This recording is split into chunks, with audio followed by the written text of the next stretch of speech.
우리 함께 찬송하겠습니다. 찬송가 538장입니다. 찬송가 538장 죄짐을 지고서 고나거든. 우리 함께 538장 찬송합니다. 죄짐을 지고서 고나거든 내 마음속에 주 영접하며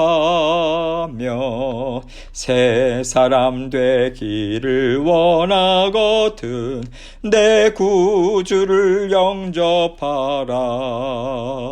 의심을 다 버리고 구주를 영접하라. 마음 문 다 열어놓고 내 구주를 영접하라. 정결케 되기를 원하거든 내 마음속에 주 영접하며 생명수 마시기 원하거든 내 구주를 영접하라.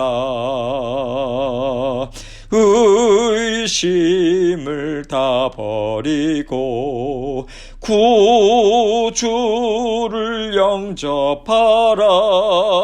마음 문 다 열어놓고 내 구주를 영접하라. 진실한 친구를 원하거든 내 마음속에 주 영접하며 내 맘의 평안을 원하거든 내 구주를 영접하라. 의심을 다 버리고 구주를 영접하라.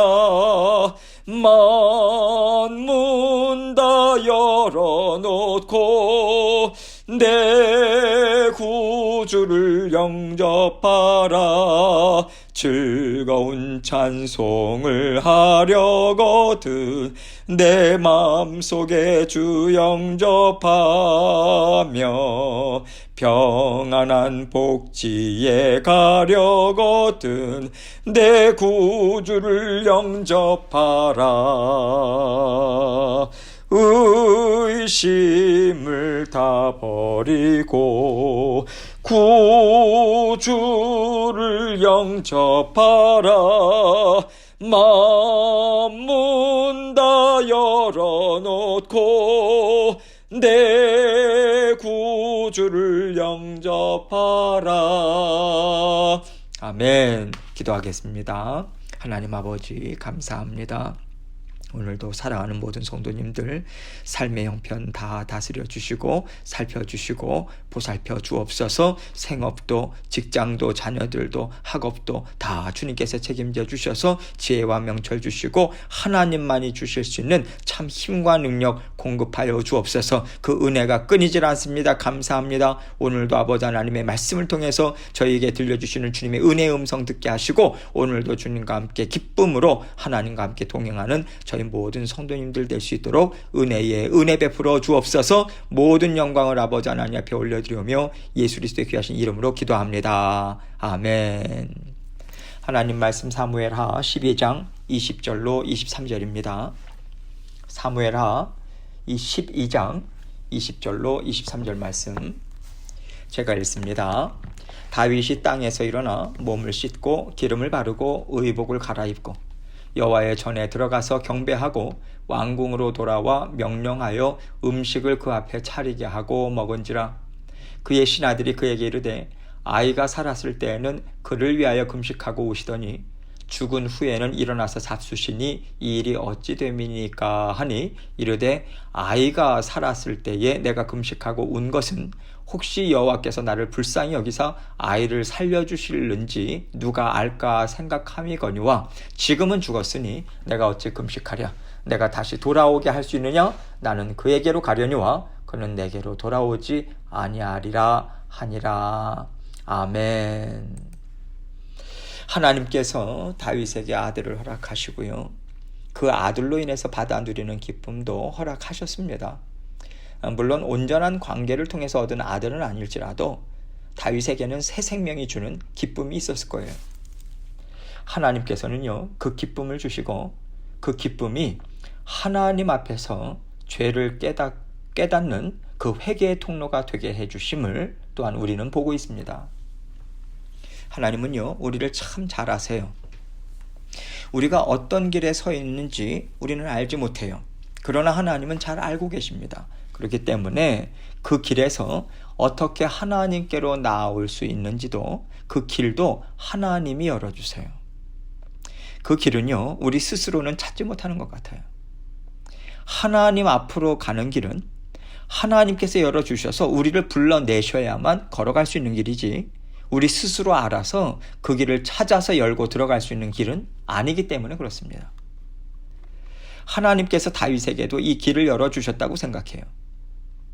다윗이 죄를 짓고도 어떻게 그렇게 태평하게 살 수 있었을까? 다윗 자신도 놀랐을 것입니다. 영적으로 깨어난 후에 얼마나 놀랐을까요? 내가 어떻게 그런 일을 했을까? 내가 그때 무슨 마음으로 그런 일을 했을까? 자기 자신도 섬뜩하지 않았을까 싶어요. 이것이 하나님의 사람들에게 있습니다. 악한 것에 가려진다고 하잖아요. 육신의 정욕으로 인해서 마음이 강팍해지는 거거든요. 그래서 우리가 하나님 앞에 은혜를 입고 살아가고 있다고 해서 언제나 우리가 깨어 있다고는 말하지 못합니다. 하나님의 은혜는 변함없이 부어지지만 우리 욕심과 정욕을 우리가 어떻게 다스리느냐, 이것에 따라서요, 은혜를 풍성히 받는가 아니면 내어버리는가, 이것이 달라진다라고 하는 것을 하나님은 계속해서 보여주시는 것 같아요. 다윗이 하나님 앞에서 언제나 잘 살아간다면 좋겠죠. 그러나 하나님은 편애를 하시지 않습니다. 어떤 사람이든 너가 내 나라를 이루어야 되니까 너는 한치의 오차도 없이 하나님 앞에서 깨끗하고 옳게만 살아라, 이런 인생을 하나님께서 허락하시는 경우는 없어요. 성경에서요, 특별히 하나님이 지명하시고 불러내셔서 사용하시는 하나님의 사람들을 보세요. 넘어지지 않는 사람은 없습니다. 하나님께서는 하나님이 사랑하시는 자녀라고 해서 잘못된 길로 가는 것을 다 막아주시고 완전한 안전장치를 주시는 분이 아니세요. 그렇다면 십자가의 보혈이 필요가 없잖아요. 주 예수 그리스도의 크신 사랑과 은혜와 긍휼이 왜 필요하겠습니까? 하나님께서 앞서 가시면서 하나님은 죄의 길을 완전히 막아주시지 않고 다 열어놓으세요. 그러나 하나님께서는 우리가요, 하나님을 사랑하고 기뻐함으로 살기를 원한다면 언제든지 우리에게 우리의 길을 열어주십니다. 죄를 이길 수 있도록 십자가 보혈을 흘려보내주실 것에 대한 약속의 말씀을 항상 주세요. 그 약속의 말씀을 주시고 우리가 걸어갈 길을 열어주십니다. 그래서 우리가 어떤 길을 걸어갈 것인가, 이것은요, 항상 심사숙고해야 하는 부분인 것 같습니다. 하나님 앞에서 내가 정말 영적으로 깨어있는가 항상 살펴봐야 돼요. 나 자신을 믿지 않고요, 나는 언제든지 하나님으로부터 떠날 수 있는 연약한 존재다, 이것을 인식해야 합니다. 그리고 항상 하나님 앞에 우리의 영적인 상태를 여쭤봐야 돼요. 상태를 살피고 그렇게 알아가고자 애를 쓰면서 하나님과 동행하는 삶을 사는 거죠. 하나님께서 다윗에게 돌아올 수 있는 기회를 주고 계십니다. 그 기회는 다른 것이 아니었어요. 다윗에게 허락하셨던 아이를 데려가시는데 7일 동안의 시간을 주십니다. 그 아이가 몹시 아파요. 어린아이가 아픈 것을 보니까 다윗이요, 아이의 아픔이 바로 자기의 죄로부터 시작되었다라고 하는 것을 눈으로 지금 보고 있잖아요. 아비의 애끓는 심령으로 바뀌는 거예요. 하나님께서 다윗에게 이 일을 허락하시면 다윗의 단단한 심령, 자기 자신만 생각하고요, 무엇이든 할 수 있다는 교만한 심령을 깨뜨리시는데 가장 확실한 방법이었다라고 하는 것을 우리는 생각할 수 있습니다. 그래서 다윗은 아이를 치시는 하나님 앞에서 계속해서 꿇어 엎드려요. 어떤 심정이겠습니까? 다윗은 하나님 앞에서 간절히 바랬어요. 하나님, 제가 죄인입니다. 저를 데려가시고 이 아이는 살려주십시오. 제가 잘못했습니다. 이런 심정 아니었겠어요? 하나님께서 뜻을 돌이키시길 간절히 바라는 심령으로 다윗 자신이 할 수 있는 정성과 마음을 다 올려드립니다. 금식하면서 하나님 앞에 꿇어 엎드렸어요. 그러나 하나님께서는 그 아이를 데려가셨습니다. 하나님께서 그렇게 하셨을 때 다윗의 태도가 어떠한가? 이것을 우리는 눈여겨봐야 하는 거죠. 20절입니다. 다윗이 땅에서 일어나 몸을 씻고 기름을 바르고 의복을 갈아입고 여호와의 전에 들어가서 경배하고 왕궁으로 돌아와 명령하여 음식을 그 앞에 차리게 하고 먹은지라. 이제 금식하던 것을 끝냈습니다. 하나님께서 나에게 대답해 주셨다. 응답해 주셨다. 다윗은 겸손히 하나님의 응답을 받아들인 거죠. 하나님께서 그렇게 하셨어? 이것만큼 나는 못 참아. 이게 아닌 거예요. 받아들여요. 하나님의 뜻이 옳습니다. 하나님의 뜻 받아들이겠습니다. 순종하겠습니다. 이것이 지금 다윗의 삶의 태도에서 나타나잖아요. 금식했던 거 끝내요. 이제는 건강을 위해서 음식도 먹습니다. 그리고 몸을 씻고요. 기름을 바르고요. 의복을 갈아입죠. 이 과정을 통해서 다윗이 하나님 앞에서 그의 마음도 가다듬는 거예요. 자신의 마음은 찢어지는 것 같이 아플지라도 하나님께서 자신에게 행한 일을 겸허히 받아들이는 그 믿음으로 하나님께 경배를 올려드리고 있습니다. 이것이 바로 하나님께서 하나님의 자녀들에게 바라시는 마음이고 태도가 아니겠습니까? 우리가 원하는 것이 있을 때 우리는 간절하게 부르짖고요. 몸부림치면서 간구해요. 이것을 하나님은 기뻐하십니다. 다른 곳에 가서 그 문제를 해결하려고 하지 않아요. 세상의 것을 사용하려고 하지 않잖아요. 하나님께서 기뻐하시죠. 하나님 앞에서 주님의 이름으로 해결받기를 원하는 간절한 심령을 하나님께서 얼마나 기쁘게 받으시겠습니까? 그럼에도 불구하고 노라고 하는 대답을 얻었을 때 우리의 심령이 어때야 할까? 만왕의 왕 되신 하나님께서 이것이 바로 내 뜻이다 라고 결론을 내주셨다면 종된 하나님의 자녀들은요 어떻게 해야 되겠어요? 알겠습니다. 하나님의 뜻이 합당합니다. 이렇게 받아야 되는 거예요. 겸손히 받아들이는 하나님의 종된 마음을 하나님 앞에 올려드려야 하는 거죠. 21절입니다. 그의 신하들이 그에게 이르되 아이가 살았을 때는 그를 위하여 금식하고 오시더니 죽은 후에는 일어나서 잡수시니 이 일이 어찌 됨이니까 하니 아이를 살려달라고 금식하고 애통하면서 있었던 다윗이요. 아이가 죽었다면 식음을 전폐하고 엉망진창 사는 것이 보통 사람의 모습이잖아요. 그런데 정반대의 모습을 지금 보이니까 신하들은 이게 이해가 안 되는 거죠. 그래서 어떻게 그러실 수 있으십니까? 물어본 거예요. 22절로 23절입니다. 이르되 아이가 살았을 때에 내가 금식하고 운 것은 혹시 여호와께서 나를 불쌍히 여기서 아이를 살려주실는지 누가 알까 생각함이거니와 지금은 죽었으니 내가 어찌 금식하랴. 내가 다시 돌아오게 할 수 있느냐? 나는 그에게로 가려니와 그는 내게로 돌아오지 아니하리라 하니라. 하나님께서 이를 이루시면요 그것이 열매예요. 그것이 결론입니다. 우리가 그 열매를 다른 열매로 바꿀 수 없어요. 하나님이 내신 결론을 우리 마음대로 바꿀 수 없는 거거든요. 하나님 앞에 두 손 들고 나아가는 것이 우리가 해야 되는 일인 것이고요. 우리는 그것을 당연한 것으로 여기면서 살아가는 피조물이라고 하는 것을 지금 다윗은 고백하고 있는 것입니다. 그동안 다윗은요 하나님 앞에서 마음이 무뎌지고 교만해졌어요. 자기의 원한 밖에는 보지 못했었습니다. 그러나 이제 하나님께서 그의 영을 깨우쳐 주셨어요. 하나님을 바라볼 수 있는 은혜를 베풀어 주셨습니다. 다윗이 마침내 하나님 앞에서 그의 영이 회복이 되는 거예요. 부드러운 심령으로 회복되기 시작하는 거죠. 하나님께서 지금까지 저에게 하신 모든 일들 언제나 저를 깨끗하게 하신 일이었습니다. 저를 든든하게 하신 일이었습니다. 저는 그 누구보다도 잘 알고 있습니다. 이렇게 하나님과 다윗 사이에 오랜 동안 다져진 그런 신뢰, 하나님의 성품에 대한 믿음, 여러분 이런 것들이 이미 다윗의 심령 안에 가득 채워져 있지 않았겠습니까?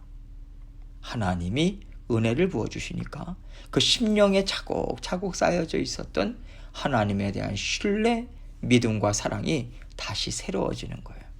회복되는 것입니다. 그럴 때 진정 하나님께서 하시는 모든 일에 대한 철저한 이해와 순종이 우리에게 나오게 되는 것이죠. 하나님께서 지금 이렇게 다윗이 회개하고요, 하나님 앞에 다 내어 맡기는 모습을 우리에게 보여주시는 것은 기도하는 사람의 마음과 태도가 이래야 한다라고 하는 그 기도의 본을 보여주신다고 생각해요. 우리는 기도한다 그러면요, 우리가 원하는 것을 부르짖는 것만 떠올립니다. 내가 소나무를 몇 그루 뽑으면 하나님이 들어주시지 않겠는가? 내가 40일 100일 금식하면 하나님이 들어주시지 않겠어? 여러분, 이것은요 그냥 일방통행이에요. 우리가 아무리 살고 싶어도, 생명을 연장시킴을 받고 싶어도 하나님께서 너가 죽는 것이 내 뜻이다, 너에게 선한 것이다 라고 하신다면요, 소나무를 몇 그루 뽑든 수십일을 금식한들 그것을 우리가 변경할 수 없습니다. 변경할 수 없다라고 하는 것을 우리는 인정해야 돼요. 그래서 그렇게 하지도 말아야 됩니다. 우리가 간절히 바랄 수 있지만 하나님이 주시는 것을 달게 받을 준비를 하고 하나님 앞에 부르짖어야 한다는 거죠. 여러분, 우리가 하나님과 친밀한 관계이기 때문에 하나님 앞에 우리의 원함을 막힘없이 올려드릴 수는 있어요. 우리의 아픔, 슬픔이요, 하나님 앞에 다 털어놓을 수 있습니다. 그러나 하나님과 나와의 신뢰감, 그 친근함이 있기 때문에 감출 것 없고 돌려서 말씀드릴 것 없이 있는 그대로 다 솔직하게 올려드리는 것뿐이에요. 우리는요, 우리 주인 되신 하나님께 모든 결정권을 다 드려야 합니다. 하나님의 주권을 인정하는 가운데 다 털어놓을 수 있고 쏟아 놓을 수 있는 거예요. 여러분, 만약에 하나님의 주권을 인정하지 않고요, 내가 뗐으면 돼, 40일 100일 금식하면서 그렇게 나가면 하나님이 감탄하지 않으시겠어? 여러분, 이렇게 이상한 논리를 핀다면 이것이 바로 하나님의 주권을 무시하는 일인 것입니다. 하나님의 선하신 뜻, 하나님의 선하신 계획하심은요, 우리가 무엇을 쏟아놓고 발버둥 치는 것으로 바뀌어지는 것이 아닙니다. 정말 우리가 발버둥 쳐야 할 것은 따로 있어요. 하나님 순종하지 못하는 제 마음을 다스려 주십시오. 하나님, 이 약한 죄를 뿌리채 뽑아 주십시오. 이럴 때 소나무 몇 그루를 우리가 뽑아야 하는 거죠. 우리 육신의 원함으로 그것을, 우리의 육신의 원함을 그렇게 부르짖어서는 안 되는 거죠. 하나님 앞에 부르짖고 기도하는 것을 하나님께서는 기뻐하십니다. 그러나 주권은 꼭 하나님께 맡겨드려야 하는 것입니다. 하나님의 주권을 뺏어오는 기도는 우리가 하지 말아야 돼요. 물론 하나님께서는 뺏기지 않으시죠. 이렇게 말씀을 드리는 이유는 우리가 착각하고 그런 삶을 살 수 있다라고 하는 것 때문에 그렇습니다. 하나님께서 오늘 다윗을 통해서요, 우리가 어떤 소원을 올려드리고 하나님 앞에서 어떤 응답을 받고 있는지 살펴볼 것을 말씀하신다고 생각합니다. 하나님과 친근하고 신뢰가 있는 믿음의 관계, 우리가 쌓아나가야죠. 그러는 가운데 모든 것을 우리는 다 털어놓을 수 있습니다. 그러나 언제나 하나님 앞에 꿇어엎드리는, 경배하는, 하나님이 주인 되심을 인정하는 종된 삶, 하나님의 자녀된 삶, 이것만큼 우리가 놓쳐서는 안 되는 것이죠. 이 마음을 놓쳐서는 안 되는 것입니다. 그래야 할 때에 하나님께 온전한 영광을 우리는 올려드릴 수 있게 되는 것이죠. 오늘도 하나님과 함께, 정말 주님과 함께 기쁨으로 동행하시고 하나님께 모든 것을 아뢰실 때 하나님의 주권적인 뜻이 있다, 그것을 깨달아 알고 복종하고 순종하는 삶으로 하나님 살할 수 있도록 도와주옵소서. 이것을 위해서 계속해서 하나님 앞에 기도하며 나아가시는 삶이 되기 원합니다. 특별히 기도하실 때 이번 오는 토요일 날 우리가 중보기도부의 그 주관으로 전교인 합심 기도회가 있습니다. 우리 재직 모든 분들은 다 참여하셔야 되고요. 그래서 특별히 하나님께 같이 부르짖고 기도하고 또 인도하시는 조정자 집사님을 위해서도 기도해 주시면 정말 감사하겠습니다. 계속해서 또 각자 기도 제목 가지고 하나님께 나아가도록 하겠습니다. 기도하시겠습니다.